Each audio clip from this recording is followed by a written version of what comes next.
Today we're going to talk about how to freeze your bell peppers. If you have a garden and you want to plant bell peppers, but you want them to go longer than just their growing season, you want to eat them during the winter, this video is for you. If you love bell peppers, but the chopping is just like every time you gotta pull out another bell pepper. If you want to cut your prep time down for later meals, this video is also for you. And if you don't really eat bell peppers very often, maybe every now and then this will save your peppers from rotting in the fridge. And this video is also for you.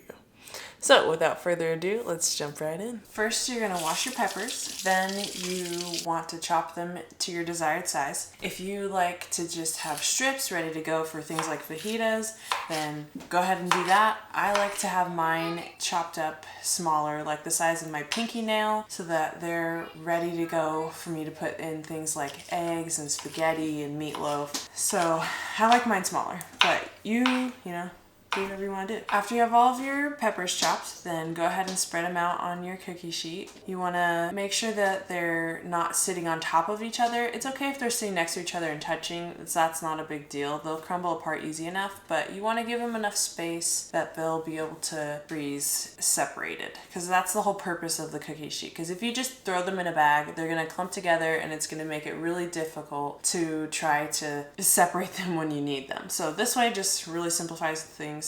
The nice thing about freezing your bell peppers is that you don't have to blanch them. It's really simple. So go ahead and throw those in the fridge. I was about to say oven, but that's not the idea here. Go ahead and throw them in the, oh, and I said fridge. Throw them in the freezer, okay?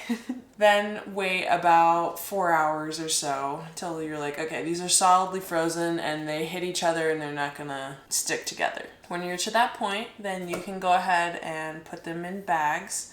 If you want your peppers to be separated by color, then by all means, put all your peppers in different individual bags so you can be like, today feels like an orange pepper day.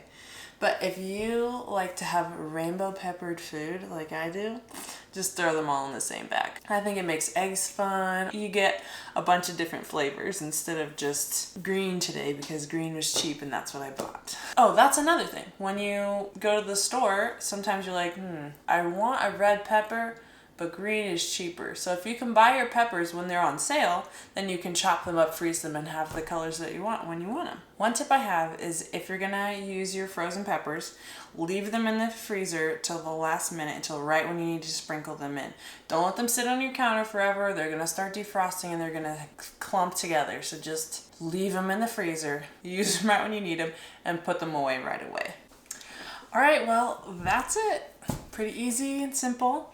Hopefully that helps some of you out. And if you want to see a video of one of the ways I like to use my peppers, you can check it out right here. Thanks for watching. Like and subscribe.